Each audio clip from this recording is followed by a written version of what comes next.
The story starts on the day Haruka and his classmates were transported into another world. He was reading as usual during lunch break, accepting the reality of his life as a total loner. As to why he's a loner, he just wanted nothing to do with his classmates, since they'll just get in the way of his reading. If you divide the people in his class into groups, it'll be the delinquents, the gyarus, the jocks, the nerds, the class rep, and the rest are in the others category. Of course, Haruka doesn't belong to any group, but one day, something in his class happened. A giant magic circle appeared, and he immediately knew it was just like the ones in the light novel he just read. He got excited for a bit, but then he realized that going to another world is actually a pain in the ass, so he tried to escape. His body moved on its own and tried to resist and get out of the classroom. He resisted with everything he had. He couldn't escape through the door, but when he noticed his classmates started to disappear, he picked his last bet, getting above the ceiling. However, just when he thought he saved himself, another magic circle appeared on the ceiling, taking him into a blank space. Haruka complains about the generic white void thing,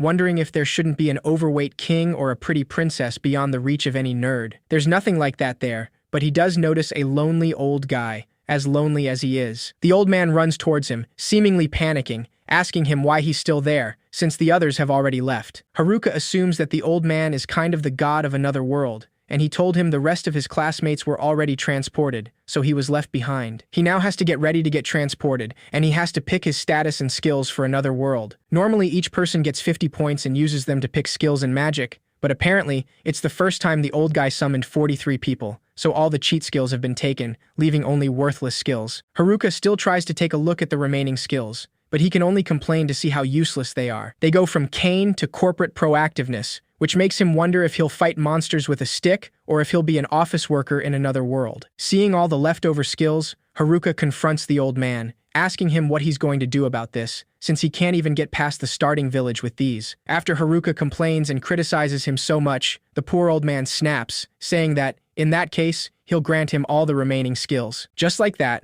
Haruka gains all the leftover worthless skills, which guarantees him to a hellish hard mode. He's finally transported into another world, feeling completely lost and unprepared. He's sent there with a villager set, which allows him to store unlimited items in a bag. There he finds things like contact lenses, a mantle, leather boots, a wood stick, a ring, and other things, though he just sees them as the leftover stuff. After getting prepared to be lured into that world, he decides to check his stats, though he has to throw a dice before he can see anything. This is because one of his many leftover skills, which says that he can allocate 1 point to each stat or by rolling dice. Haruka once again complains, but he throws the dice, and they lay on the letter M, though he doesn't know what this means. He decides to add it to his luck stat, and is surprised to see that M actually stands for max. He also notices he has 2 extra skills, probably because he was transported alone. One of them is loner, which makes him live alone with no friends, and it doesn't allow him to form a party. It seems he can use servitude because of his loner status, but Haruka is still sad to know he won't get any harem in this world. He easily accepts that and decides to start his life in that world, wanting to secure a base of operation and find some food. His visibility is really bad with all the trees, so he decides to use the contact lenses he saw in his bag before, and surprisingly, they provide the appraisal skill. This allows him to discern many things, so now he can see crystal clear, and he quickly finds edible mushrooms. Now being able to find anything he wants, Haruka goes to a river to collect some water, and he later finds a cave. The place is seemingly empty, and it looks spacious and comfortable, so living there might be a good idea. Haruka decides to pick twigs and leaves in the forest, and by using temperature magic, he manages to light a fire, which should be enough to keep beasts away. When he checks his status, he realizes his temperature magic leveled up, and that unlocks fire magic. He also got clairvoyant sight, presence detection, and enemy tracking, which must have been because he was on the lookout for monsters, though he doesn't know what he'll do if monsters actually show up, since all he can do right now is to smack them with sticks. Despite that, Haruka tiredly falls asleep in that cave, using a tent and lanterns he got from his special bag, and that way, he makes it through the first day on another world alone. Now on the second day, he's relieved to see there were no problems at night, since he has items to repel monsters in his bag, and his shut-in job title protects his living space. Despite this, he has an empty stomach to fill, so he creates fire using the fire magic he learned the day before, and prepares a decent meal with the mushrooms he collected and the beef jerky from his bag. The villager set he got even includes a frying pan and knives, so cooking is not really an issue. With a little bit of seasoning, he's delighted to finally have some breakfast, surprised by how good it actually tastes. After his stomach is full, Haruka walks through the woods, deciding that the cave will work as his base, so next is securing food and taking some safety measures. As he collects some mushrooms, he suddenly detects a presence with his skill, and he's terrified to see goblins. They're small fries, but their stats are higher than expected, so Haruka wonders if he can win. However, the fact that he entered the forest means he will have to deal with them, so he can't waste this chance, though he doesn't know if a stick will do the job. He tries wrapping the stick with magic using packing, a skill that allows him to wrap all manners of things with magic. It turns out better than he thought, and without relying on cheat skills, he's sure he'll surpass them. Haruka hits the poor goblins with a stick, managing to read all their moves just to finish them off with some magic. After that, he decides to go back to the river,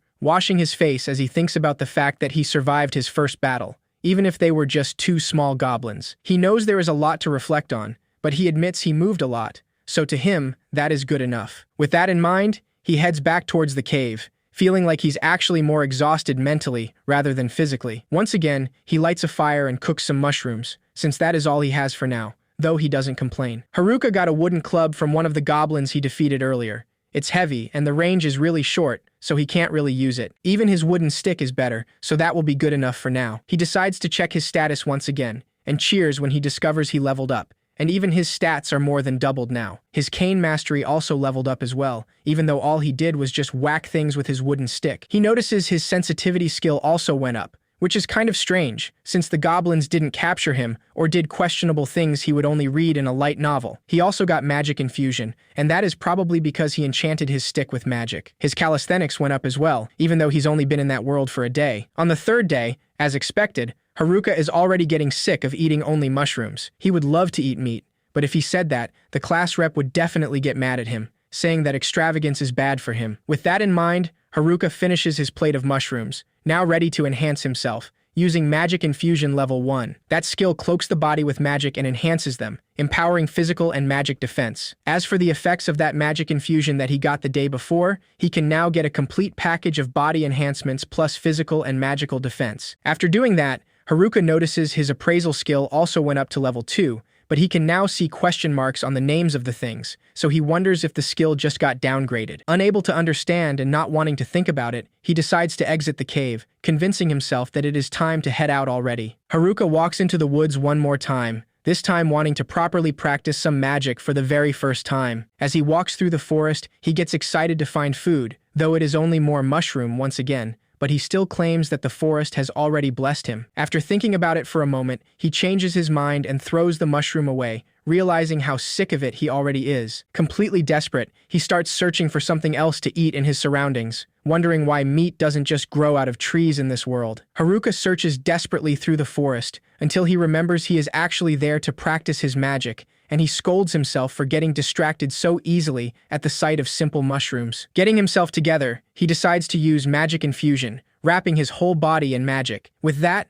Haruka is able to jump and run at high speed through the forest, surprised to feel so light and fast. He even feels kind of like he's teleporting somehow, and he gets excited to realize that his dexterity is off the chart. Now more confident than ever, Haruka runs through the woods until he finds a pair of goblins once again. He's sure that even if he's up against these strong goblins, he'll be able to easily defeat them. Just as he said, he runs towards one of the goblins and attacks it with his stick, defeating the poor thing with a couple smacks. Unlike before, now two goblins are definitely no match for him, and this is already going so much better compared to the day before. Haruka defeats the other goblin, once again, with just a few strikes of his wooden stick. He now feels more confident, like he might even be able to take 3 of them at once. However, when 3 goblins indeed show up in front of him, Haruka immediately hides behind some bushes, slowly leaving the place and just deciding that he should stop for now. He decides that he'll actually go home to test his other magics there, something a lot more safe. And so, just on his 3rd day, he went on a goblin hunt during the day,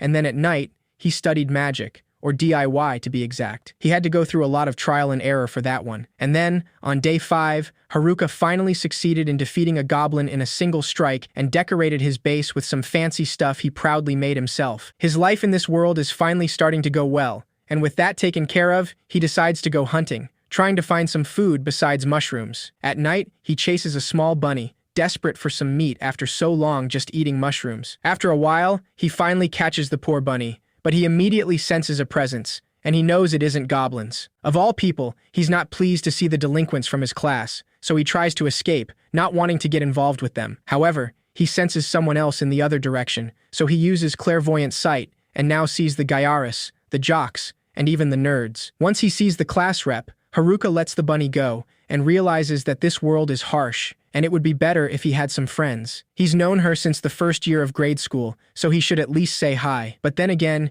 he feels so free and isolated, and he can live the way he wants without anyone butting in, so he won't exchange this daily life with anything else. Right now, he's conquering this another world alone. Haruka immediately hides beneath some bushes when the group of delinquents gets near. They decide to inspect that area after hearing a voice, but when they do, the bunny from before comes out, so they laugh it off and quickly dismiss it. Sometime after, Haruka follows the delinquents, since he has to know what they're talking about, even though he wants nothing to do with them. However, he soon finds out that the guys are only being total perverts while talking about the girls from the class. He knows they've always been weird like that, but he's also sure that at least the girls have the class rep to protect them, and even if they try to cause problems, she'll definitely stop them. In that moment, one of the delinquents grabs from the neck a student named Tanaka. They want him to confirm if that skill of his will allow them to do what they want, also asking him how exactly it works. Haruka recognizes Tanaka, realizing that the delinquents are using him like a live search tool. One of them suggests going back with the others, and after they leave, Haruka assumes that the whole class must be upstream. However,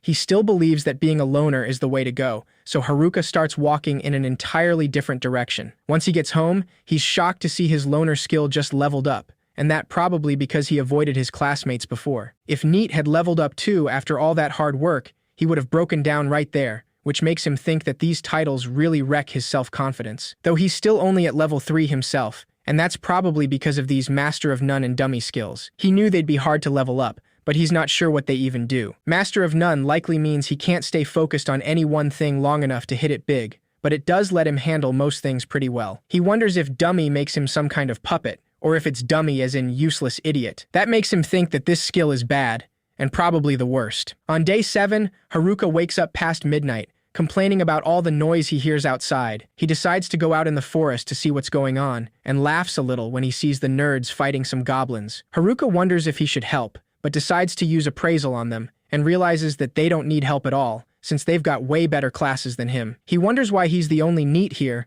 but then remembers that they're not stuck with trash like him, since they've got the OP stuff. This reminds him that their class was full of athletes and ace students, kids of celebrities and stuff too, so Haruka used to wonder how a normal kid like him would end up there. These nerds are definitely Isekai pros, so he figures they'll be fine and decides to leave. However, his perception skill allows him to see some goblins approaching them from behind, so Haruka decides to help. After taking down those goblins, Oda, the leader of the nerds, thanks him for the help, since he really saved them. Haruka awkwardly dismisses it, realizing he's been alone so long that he forgot how to talk. He invites them to his cave, and the group of nerds is clearly impressed by how fancy it looks. Haruka explains that he just learned earth magic, so he paired that with his packing skill. The nerds are amazed to see he did all of that by himself, commenting that it's not fair he gets it all to himself, since the place is so big. Haruka serves them some drinks and asks them what happened to everyone else, wondering what they're up to at night alone. After some hesitation, Oda confesses that they're actually on the run, explaining that it all started when everyone but him got transported to the forest. Everyone started panicking, wanting to go home,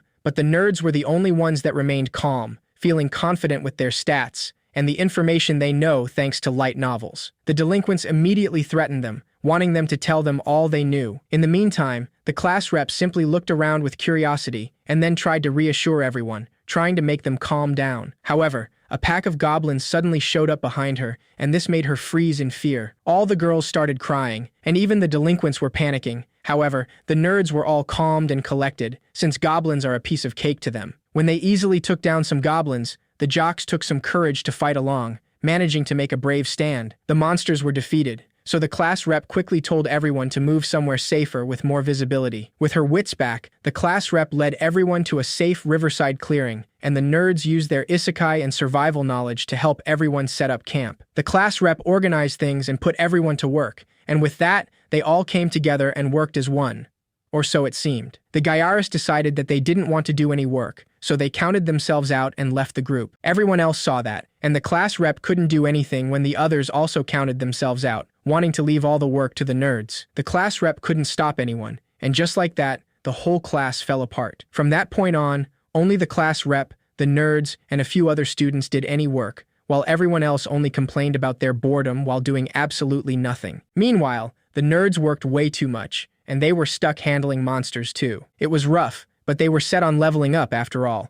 Charm probably grants control over people, and then there's Puppeteer, which is definitely bad news. Oda saw the delinquents pick those skills back in the White Room, so they decided to level up to stand up to the delinquents' wicked choice of skills. They also decided to keep close eyes on the delinquents, and that's when they heard them blab about their harem plan. Hearing that part of the story, Haruka wonders why they would just talk about it all in the open, making him think that they probably wanted to be caught or something. When the nerds heard about it, they immediately went to the class rep to tell her everything. Once she heard about it, the class rep decided something had to be done, saying that if that's the case, then they need to level up as well. However, the delinquents managed to use Charm and Puppeteer just a few days later, and the class rep happened to catch them right that moment. A few seconds later, all the delinquents were down and apparently unable to move. The nerds then took the chance to use their seal ability on their Charm and Puppeteer's skills. Once their forced harem plans were exposed, the delinquents were run out of the camp, but they came back for payback time not so long after. Creating chaos in just a few minutes, the delinquents attacked everyone, destroying everything and setting all tents on fire. After everything was completely destroyed, the delinquents left without a word, and for some reason, the nerds took all the blame for what happened. The Gyaris really let them have it, and everyone else also put the blame on them. The only one who stood up for them was the class rep, who tried to tell them that Oda's group did nothing wrong. A few other students took their side along the class rep, but it was all too much to take, so the nerds took off. After hearing all that happened, Haruka gets really emotional, realizing that they've been through a lot, so it must have been rough. Just because of that, he decides that tonight they'll have a feast, though all he has to offer is mushrooms, and the nerds don't seem so eager for it. Haruka ended up spending the next day with them too, thinking that not being a loner isn't so bad sometimes. When they finally decide to part ways, Oda asks him if he's really sure he doesn't want to come with them. He explains that they're headed downriver to look for a town and get started as adventurers, and out of the whole class, he's probably more in their group than any other. Haruka recognizes this, remembering that they used to share books and stuff back then. However, he declines in a dramatic way, not elaborating on his decision as he asks them to go already. After they leave, Haruka thinks that he would love to head into town, but with his cursed set of stats, he would only hold them back. He decides that it's better to go check on the others, since the nerds seemed worried about the class rep. On his way there, Haruka encounters a kobold, a small beast that immediately bites his hand. Despite getting a bit hurt, he manages to win against the kobold, and after walking around in pain for a while, he finds the camp, realizing that the place is empty. His enemy detection skill lets him see several footprints on the ground, and after following them, he manages to see the Gyaris, so he panics and decides to retreat home immediately. He wonders what he could cook today, wanting some fried chicken, even though everything he has is mushrooms again. Before he can escape, the Gyaris try to stop him and quickly start following him. Haruka doesn't stop running, since the Gyaris are the furthest thing from a life of quiet solitude. However, when he hears one of the girls say, "Please," Haruka stops in his tracks, wondering if he misheard or something. Once they catch up to him, the blonde girl asks him if he's friends with Oda's herd, clarifying that they're looking for them. Haruka mentions that he doesn't know about any Oda herd,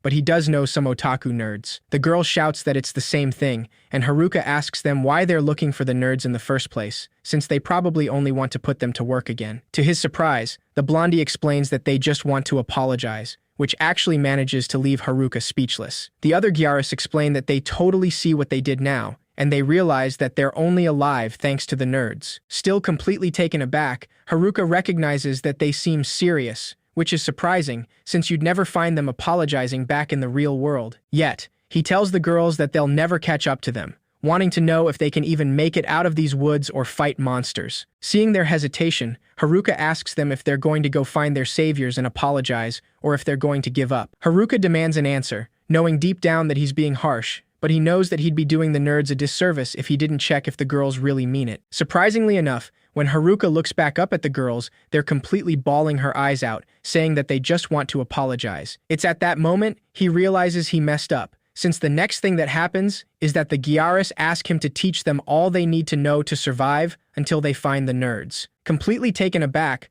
Haruka realizes that his subjugation skill just activated, all because he technically said yes by reflex. When he checks his stats, he sees his subjugation list, noticing the names of the girls, which are Gal Leader, Gal A, and Gal D. Haruka freaks out, wondering how this just happened, since now he has the 3 girls following him like ducklings. He doesn't like this situation at all, thinking that it's scary how little life is in their eyes, and how they'll finish monsters off without a word. And then they pull magic crystals off the monsters and bring them to him like dogs with a frisbee. He notices one of the girls has a scratch, so he pulls out a healing potion, but when he hands it to the gal leader, she uses the potion on him instead. Haruka doesn't know what to do anymore, only wanting to know how to cancel this subjugation thing. Without even noticing, the class rep finds him, and she seems really happy to see him, though she has to shout at him in order for him to notice her. On the other hand, we see the delinquents discussing their next plan, deciding that they firstly have to get rid of their problems before approaching the girls. Once Haruka finally notices the class rep right there, she complains about him not calling her by her name, as they've known each other since elementary school. He apologizes to her,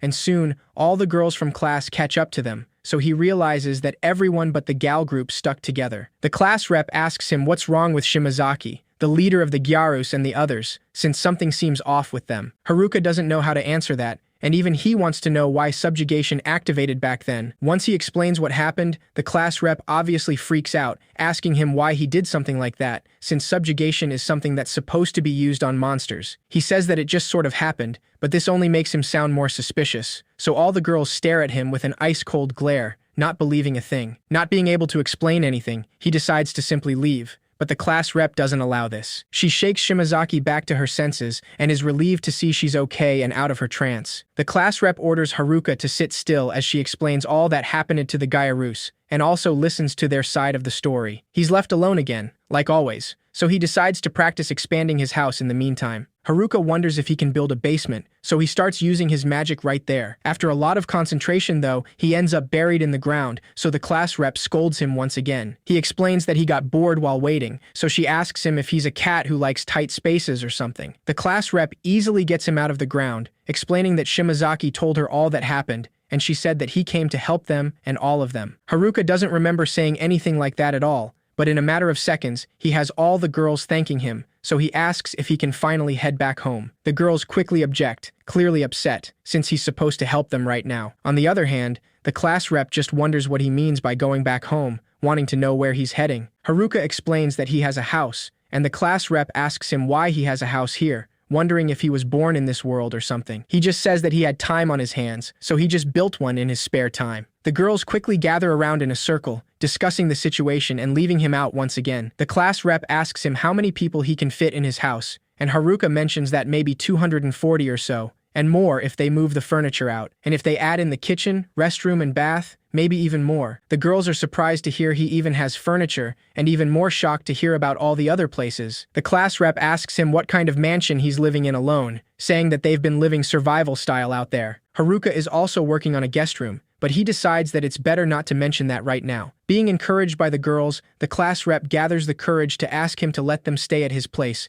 even just for the night. Haruka immediately freaks out at the idea of having schoolgirls at his place for the first time, and it's even the entire class. He starts fantasizing at the idea, so the class rep scolds him, and he decides to lead them through the forest to his place. The girls have a hard time keeping up with his pace, and the class rep is weirded out when she sees corners and intersections in the woods. She jokingly asks if there's also convenience stores or something, and Haruka says that he actually thought about building a drugstore, but changed his mind at the end. After a long way, Haruka welcomes all the girls into his house, and they're all completely amazed by the place, since it looks like an actual mansion. They start running around excitedly, wondering if this is a dream, and saying goodbye to their tent life. He's kind of embarrassed they like it even more than the nerds, but he decides to show them around anyway. All his words are completely ignored the moment the girls see the bath, and in a matter of seconds, all Haruka sees are their clothes flying up in the air as they run into the bath happily, ignoring everything else. Not even the class rep can stop them from stripping, and Haruka comes to the conclusion that all their time in the woods turned them into savages. After all that ruckus, he celebrates being alone again after setting up a tent outside his house,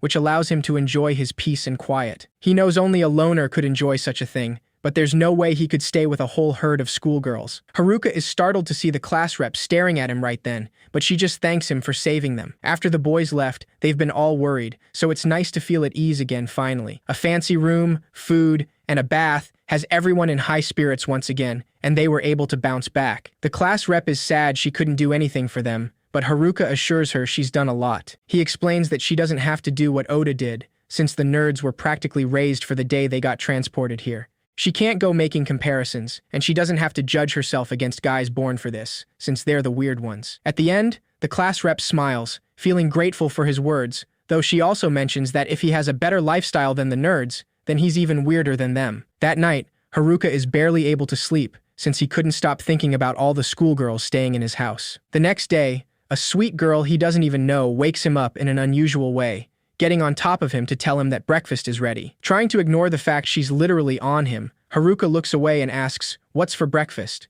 trying not to make eye contact. The girl tells him that she prepared mushrooms and grilled fish, not expecting the strong head bump Haruka gave her for simply mentioning the word fish. The class rep comforts the poor girl, but Haruka just enjoys the grilled fish, tearing up as he wonders when was the last time he ate fish. Clearly confused, she asks him what his deal is, since he's been literally living in front of a river all this time. Haruka confirms this, explaining that he spent every day watching the fish while eating mushrooms. He couldn't catch any, since they're too fast and kind of slippery, so he never had any luck. Haruka asks them if they have an easy way to catch them, so the girls decide to show him. Once they get to the river, one of the girls uses lightning magic in the water, making all the fish jump. He excitedly asks her to do it again, and once the girl does, he wraps the lighting magic with his packing skill. Haruka lets that box fall into the water and finally manages to catch some fish. In addition to that, he also got himself that lighting magic while he was at it, now being level 1. Being quite lost, the class rep asks him what he just did, and he explains that by using his packing skill on magic, he can get whatever elemental magic it is. She mentions that that sounds pretty overpowered, so Haruka admits that even the worst skills have some use, apparently, since he could get magic just like that. A while after that,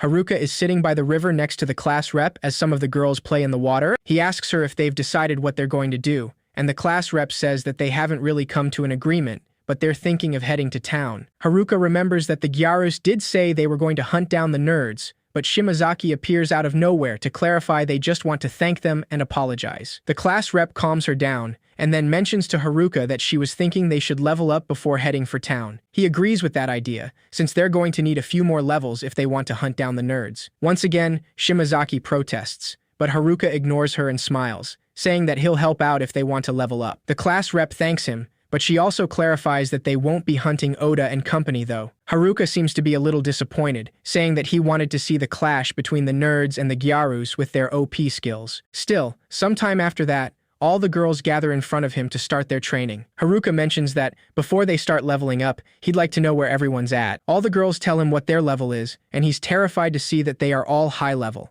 and the lowest is level 16, when he's still only level 7. He doesn't think these overpowered girls even need him, but he decides to try either way. When he spots monsters behind the bushes, he instructs the girls to take down these kobolds, since it's an easy group of 3 low-level ones. All the girls seem confident about it, completely ready to finish them up right there and then. However, in a matter of minutes, the girls are laying on the ground, defeated, and Haruka claims that that was pathetic. He uses magic to expand his tent, and all the girls are quick to complain, saying that he didn't warn them kobolds are fast and bite. After discussing the situation, the girls decide to go out and try again, but Haruka notices that one girl decided to stay, and it is the sweet girl that woke him up this morning. She sheepishly apologizes, saying that she was testing him back then. The girl explains that when the boys attacked, they almost got her, and it was traumatizing, so she was worried he might attack them too. But he gave them a place to stay, food to eat, and even taught them how to fight, so he's nothing like those other boys. Haruka realizes that the girls have been through a lot, and the girl nervously tells him that she'll come wake him up again tomorrow when the fish is ready. He only smiles at that,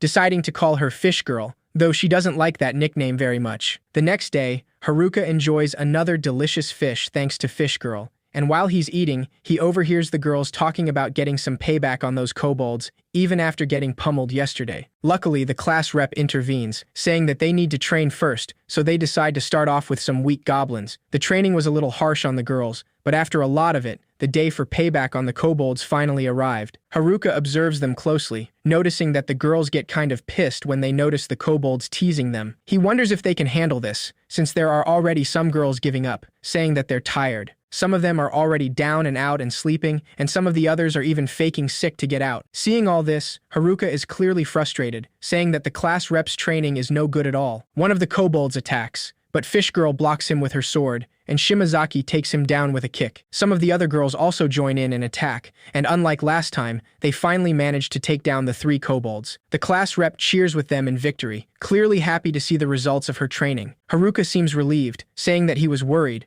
but they really handled that pretty well. One of the girls even decides to shake hands with one of the kobolds, saying that it was a good fight, but they won't lose anymore. Soon enough, all the girls are cheering, and they're delighted with how cute the kobolds are, now wanting to keep them, for some reason. Haruka lies on the ground, exhausted, thinking that now he can get back to his loner life of freedom. However, the class rep approaches him to thank him, saying that now they can head to town together with him. This clearly takes him off guard, since he never said he was going with them, but the class rep seems to be set on that decision. The next day, all the girls pack their stuff, getting ready for their journey to town. Haruka warns the class rep, saying that there's no telling what might happen out there, so they have to keep their wits about them. In another scene, we see a student running from something under the rain, but he trips and falls, so he begs for his life, saying that he doesn't have a skill like that. The person chasing him doesn't say a word, and immediately goes for his neck, strangling him until the student doesn't move anymore, and leaving him there, alone. Now Haruka is deep in the woods with the girls from class, guiding them safely out of the woods. The delinquents are after the girls, so keeping the group safe is top priority,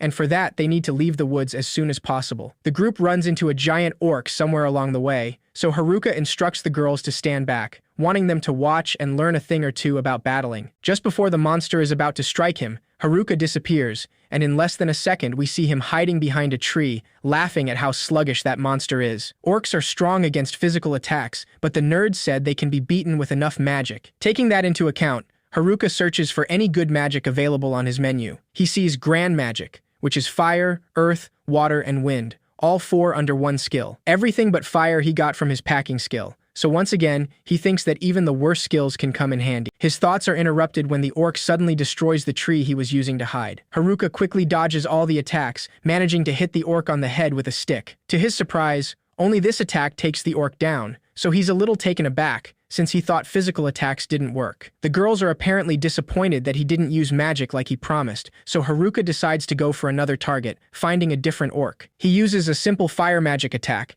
and once again he's surprised to see the orc is taken down by only 1 shot, as he thought it was supposed to take lots of magic. The girls complain again, clearly upset, saying that they can't learn a thing from this, since he's too strong. Despite all their frustration, the mood of the girls brightens once they finally have their fill of food at night. In the meantime, Haruka decides to set some traps for monsters with some earth magic. His tent wards off enemies and grants perception too, so that should be enough to look after the girls. Once he's done setting the traps, he sees the map he derived from his appraisal skill to decide on tomorrow's route. This allows him to see that the river really starts to snake up ahead, so he wonders what the shortest route is. Out of nowhere, his perception skill goes off, so Haruka hurries to see if there are monsters around. He worries the moment he sees a group wandering around, thinking that it's the delinquents. However, he relaxes once he realizes that it's just the jocks, who approach him in a friendly way. The class rep observes them from afar with curiosity, and Haruka asks them what they're doing out in the woods, assuming that they're after the girls, so they must be dumb stalkers. The jocks are clearly not happy about his accusation, so they quickly clarify that they're not after the girls,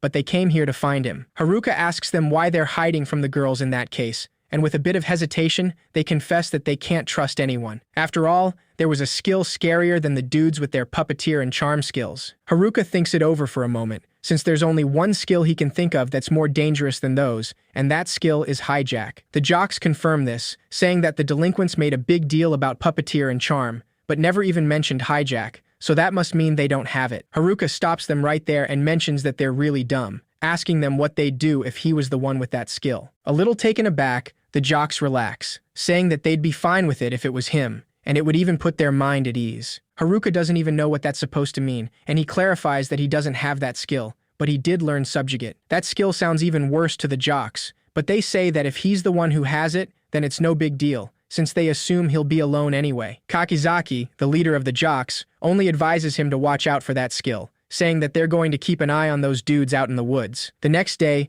Haruka informs the girls that they're headed through the woods again, so they all gear up excitedly. When he's alone, the class rep approaches him, wanting to talk about Kakizaki and the boys, and Haruka tells her that he asked him to apologize to her for them. Clearly nervous, the class rep suddenly apologizes to him, saying that she was going to tell him. Before she finishes speaking, Haruka deduces that what she wanted to tell him is that she has the hijack skill. The class rep immediately asks him how he knew that, since it was a secret between her and Oda's group. He simply answers that it only took one look to figure out, and he bets the jocks are just too dumb to realize. She asks him why he helped her if he knew. After all, hijack is a terrifying skill that steals someone's skills by taking their life, and anyone would be afraid of that. Haruka simply says that there's no reason for him to be scared, and the nerds weren't afraid either. They sealed off the delinquent's puppeteer and charm skills, but they didn't seal hers, so that says it all. It means they were relieved she was the one who has it, and the same goes for him. The class rep tears up, and Haruka runs away when she says that it's his fault that she cries so much lately,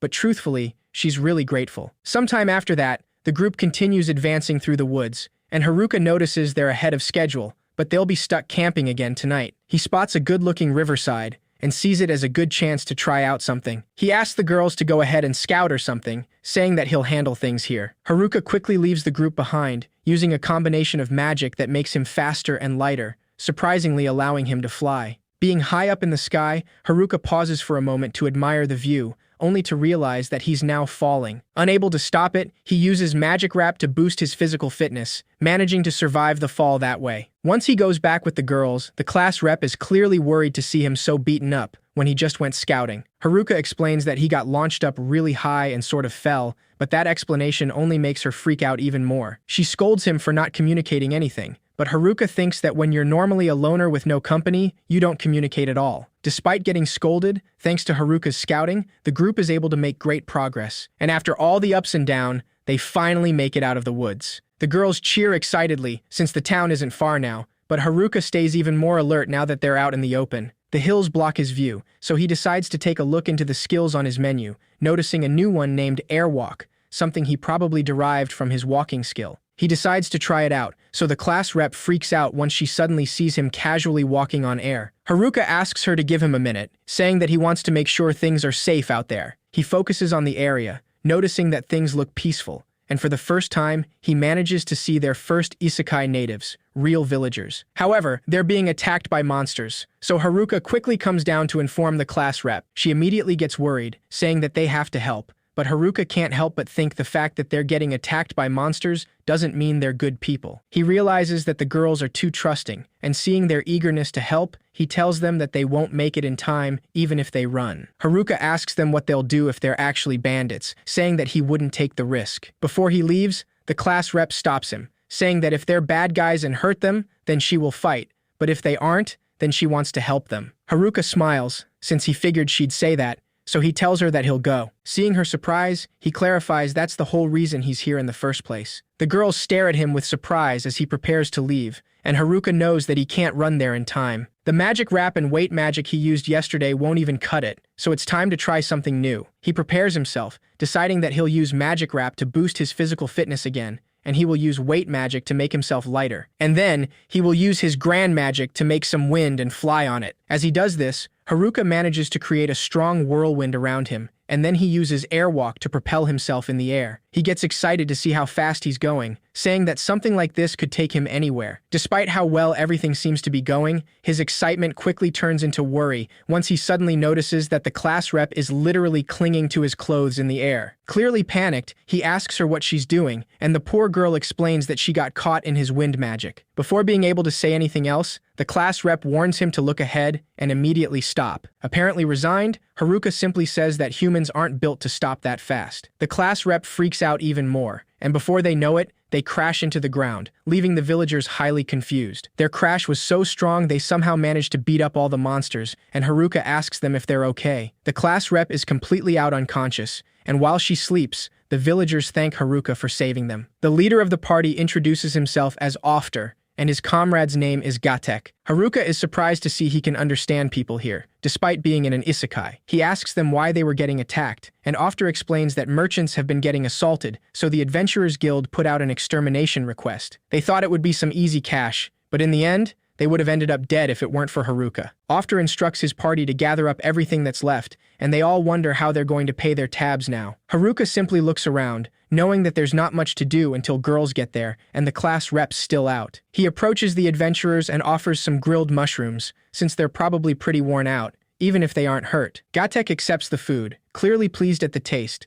and also noticing that the mushrooms are stamina caps, something apparently rare. The whole party is completely recovered in a matter of minutes, and Haruka didn't even know that what he offered was that rare. He's still glad that they like them, but for some reason, the fact that these old guys are partied with cute girls like this kind of pisses him off. The class rep finally wakes up, and the first thing she sees is Haruka getting ready to throw fists. Sometime later, the rest of the girls finally catch up, and they're all very excited to see an elf girl for the first time. After a while, the party then guides them to town, and they finally arrive at Omui, the first town they see in this isekai. The girls get really excited to see the place, jumping around like children in an amusement park. For this reason, Haruka draws a line on the ground, and that symbolizes their first step into that new world. In another scene, we finally see again the delinquents in the woods, apparently scheming out something. The leader of the delinquents, Shu Katsuyama, mentions that they already had some good leveling. That means that now, they are ready to track down and finally hit the girls, like they've planned all along. The group cheers excitedly, since this is what they've been waiting for so long. However,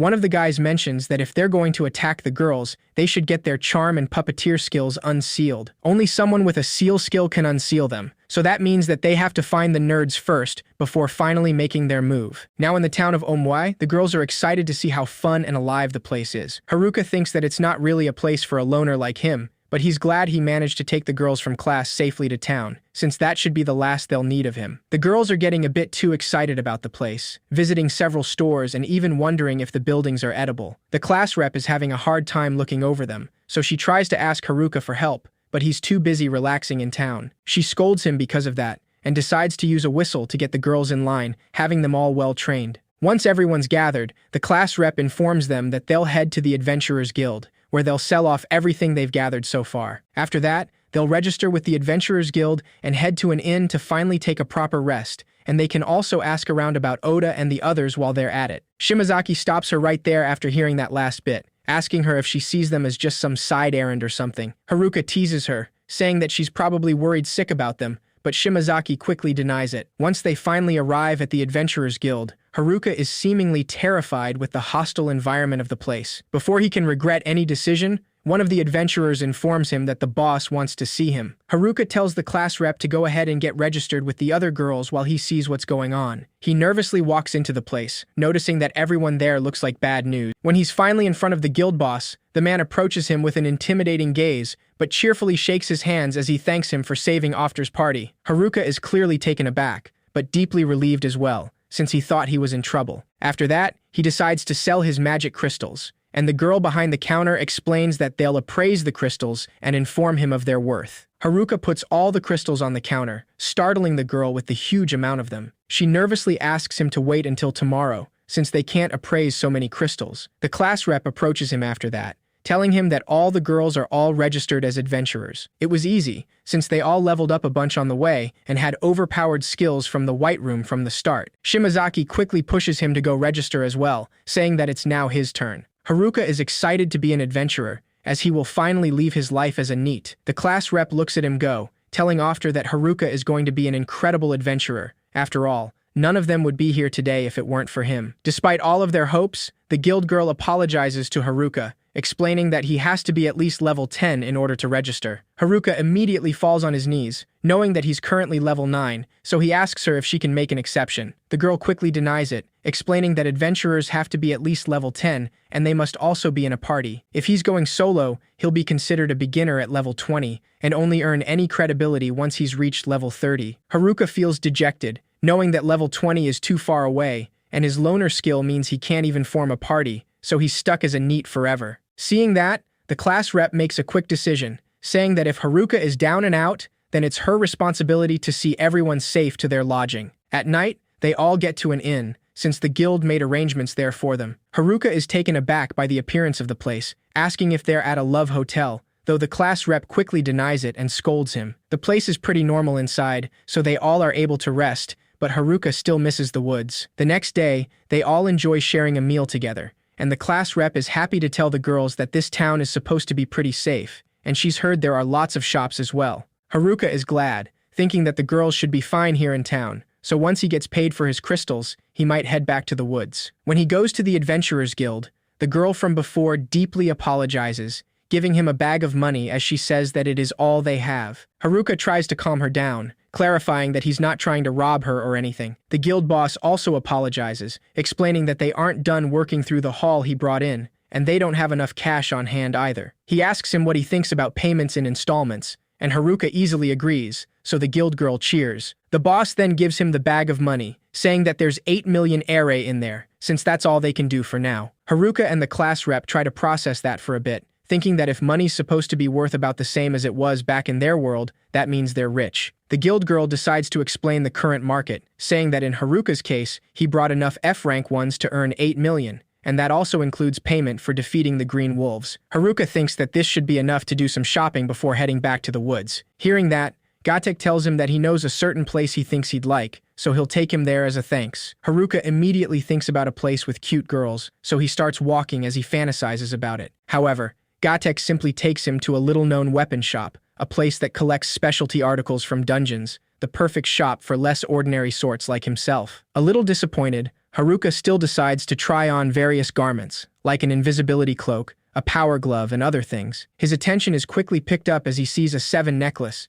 and he realizes that ever since his appraisal skill hit level 5, his villager A set has had the same description. He decides to ask the shopkeeper about the necklace, wanting to know what Fit 7 means, since that's what his appraisal skill shows him. The man explains that it's referring to combining items, saying that with this necklace, he can combine up to 7 items and use their effects all at once. Haruka sees that as useful, and if his villager A set can do the same, then he can add a bunch more effects to his equipment. He's excited to buy everything, not even aware of the time, so the class rep quickly finds him and scolds him once again, telling him that it's time to go back already, since everyone else is asleep. Haruka tries to convince her to let him stay a little more, at least to buy a missile vine and the necklace. The missile vine suddenly starts glowing, so Haruka gets startled and falls after tripping with a few other items that also start glowing. He soon realizes that he just accidentally combined a lot of items, and the shopkeeper freaks out, saying that something like that is not allowed, especially before purchasing the items. He tells them that all of that was worth well over 10 million ere, so now Haruka is the one freaking out. Gatek tries telling the shopkeeper to knock that down a bit for his sake, since they only have 8 million.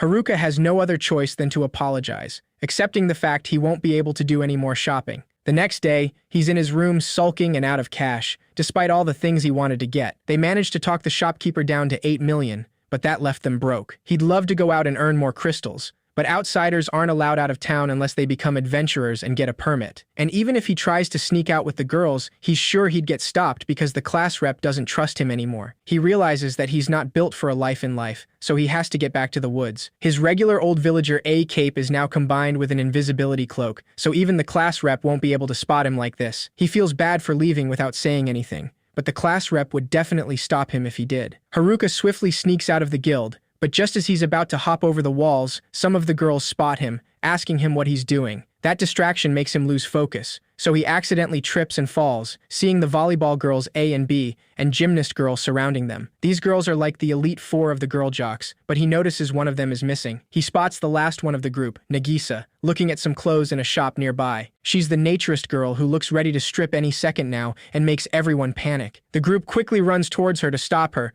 but Nagisa asks them to quit fussing, since she's still fully dressed. Haruka glances at her and tells her that it's more like half undressed, since she doesn't have any pants on. His first attempt to escape failed miserably, and the next say the class rep and the others are finally off on their first quest. Haruka asks them if he can go with them, but the class rep immediately shuts him off, saying that he tried to run away yesterday. He still manages to escape the town a few moments after, simply using his invisibility cloak. Finally free, Haruka runs towards the forest, ignoring everything else, even when he runs into the typical Isekai situation where a girl in a carriage is being ambushed by a group of bandits. He ignores the situation, simply wanting to go home, but one of the bandits spots him and immediately attacks him, saying that all witnesses die. Haruka uses fire bullets to attack them, telling them that he just wants to get back to the woods and be alone. He recognizes that his wooden staff or stick got upgraded thanks to that missile vine that got fused. The bandits try to take him down with close combat, but are also quickly countered. They try to use weapons, and Haruka admits that their attacks are strong,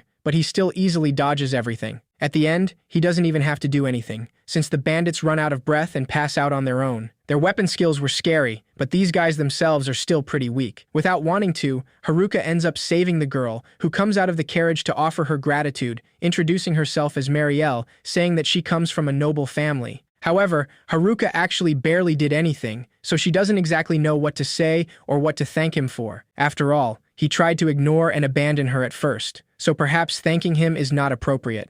At the very least, he has her utmost appreciation, and she'd like to know his name. Haruka introduces himself, and Marielle tells him that she's the daughter of the lord of a certain town, so she asks him to accompany her on the remainder of her trip. Haruka hesitates for a bit, since all he wants is to get back to being alone in the woods. Marielle tells him that after the attack, she really fears for her safety, and she would also like to show her gratitude. That quickly gets Haruka's attention, and he immediately asks her what kind of gratitude she means. Clearly interested in the compensation, he decides to go with her, planning to leave as soon as he drops her. He complains about the town he came from during the trip, saying that the lord of a town like that is probably as shabby as the town itself. Marielle suddenly starts sobbing, revealing that she's the shabby daughter of that shabby lord he's talking about. She apologizes for acting so lofty despite her lowly, nameless origins, clearly feeling bad after what he said. Wanting to confirm his suspicions, Haruka asks her for the name of that shabby town, freaking out once he hears they're heading back to Omoi. She doesn't let him go, so they go back to the town, and Haruka's second attempt to escape fails once again. In another scene, we see the jocks facing the delinquents in the woods, wanting to stop them from getting to the girls. Just as the leader of the delinquents is about to attack, he's suddenly stabbed by a mysterious person. And that's it for this video.